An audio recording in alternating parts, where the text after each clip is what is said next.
بسم الله الرحمن الرحيم أم تسألهم خرجا فخراج ربك خير وهو خير الرازقين وإنك لتدعوهم إلى صراط مستقيم وإن الذين لا يؤمنون بالآخرة عن الصراط لناكبون وَلَوْ رَحِمْنَاهُمْ وَكَشَفْنَا مَا بِهِمْ مِنْ ضُرٍّ لَلَجُّوا فِي طُغْيَانِهِمْ يَعْمَهُونَ وَلَقَدْ أَخَذْنَاهُمْ بِالْعَذَابِ فَمَا اسْتَكَانُوا لِرَبِّهِمْ وَمَا يَتَضَرَّعُونَ حَتَّى إِذَا فَتَحْنَا عَلَيْهِمْ بَابًا ذَا عَذَابٍ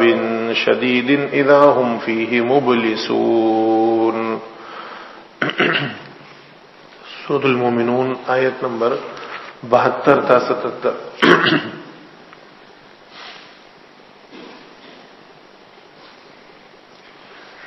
کیا آپ ان سے کچھ مال مانگتے ہیں تو آپ کے لیے تو آپ کے رب کا دیا ہوا ہی بہتر ہے اور وہی بہترین رازق ہے، اور بلا شبہ آپ انہیں سیدھی راہ کی طرف بلاتے ہیں، اور جو لوگ آخرت پر ایمان نہیں رکھتے وہ اس سیدھی راہ سے ہٹ کر چلنا چاہتے ہیں، اور اگر ہم ان پر مہربانی کریں، ان کی تکلیف کو دور کریں تو یہ اپنی سرکشی میں اور زیادہ بہکتے جائیں گے، اور ہم نے انہیں عذاب میں مبتلا کیا تو بھی یہ نہ اپنے پروردگار کے سامنے جھکے اور نہ آہوزاری کی، یہاں تک کہ ہم نے ان پر سخت عذاب کا دروازہ کھول دیا، تو اس حال میں تو پھر وہ ہر بھلائی سے مایوس ہونے لگے۔ آپ صلی اللہ علیہ وسلم کی دعوت سے ان لوگوں کے انکار کی ایک چوتھی وجہ یہ بھی ہو سکتی تھی کہ آپ اپنی اس محنت تبلیغ کا ان سے کوئی معاوضہ مانگتے ہوں اور وہ اسے تاوان سمجھ کر اس سے انکار کر دیں، یہ بات بھی نہیں تھی۔ نہ صرف یہ کہ آپ بے لوث ہو کر دعوت دین کا کام سر انجام دے رہے تھے، بلکہ اس سے تو کئی مسائل بھی پیدا ہو گئے تھے۔ نبوت سے پہلے آپ تجارت کرتے تھے اور نبوت کے بعد یہ شغل چھوٹ گیا، پہلے آپ مالدار تھے، بعد میں مسائل پیدا ہوئے، پہلے آپ اپنی قوم کی آنکھوں کا تارا تھے، بعد میں وہی قوم آپ کی دشمن بن گئی، قوم نے آپ سے سمجھوتے کی خاطر بے شمار مال و دولت قدموں میں ڈھیر کرنے کا لالچ دیا، مگر آپ صلی اللہ علیہ وسلم نے اسے ٹھکرا دیا۔ اس سے بھی ان لوگوں کو اتنا پتہ نہیں چل سکا کہ جو شخص کئی طرح کی مصیبتیں سہ کر اور بغیر معاوضے کے ایسی خدمات سر انجام دے رہا ہے، اس کی کوئی غرض دنیا سے وابستہ نہیں ہو سکتی، اور جس ہستی کے لیے وہ اتنی مشقتیں برداشت کر رہا ہے اس کا معاوضہ بھی اس کے ذمے ہے، اور وہ ایسے ذرائع سے رزق مہیا کرتا ہے جو کسی کے وہم و گمان میں بھی نہیں آ سکتے۔ پھر سیدھی راہ کے بارے میں بتایا گیا ہے، یعنی یہ سیدھی راہ تو ایسی واضح ہے کہ اس میں کوئی ٹیڑھپن نہیں ہے، کوئی پیچیدگی اور ابہام نہیں ہے، اس کے دلائل نہایت سادہ اور عام فہم ہے، اس کے سمجھنے کے لیے کسی لمبی چوڑی تعلیم کی ضرورت بھی نہیں ہے۔ مثلا ایک دیہاتی سے کسی نے پوچھا کیا اللہ تعالیٰ کی ہستی موجود ہے؟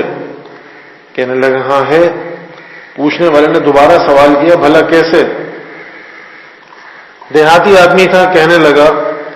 کہ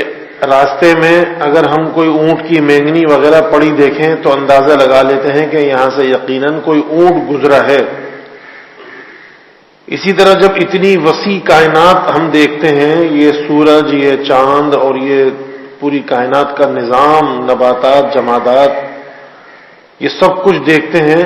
تو لازماً اس نتیجے پر پہنچتے ہیں کہ اس کائنات کا کوئی بنانے والا ضرور ہونا چاہیے۔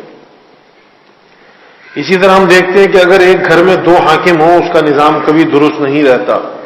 پھر یہ کیسے ممکن ہو کہ کائنات میں اللہ کے سوا بھی کچھ مختار اور مالک ہوں؟ ایسی صورت میں تو کائنات کا نظام ایک دن بھی نہ چل سکے۔ انسان اپنی پیدائش پر ہی غور کر لے، جیسا کہ اس سورت کے آغاز میں اللہ تعالیٰ نے پیدائش کے تمام مرحلے بتائے ہیں کہ اس طرح ایک جیتا جاگتا انسان پیدا ہو جاتا ہے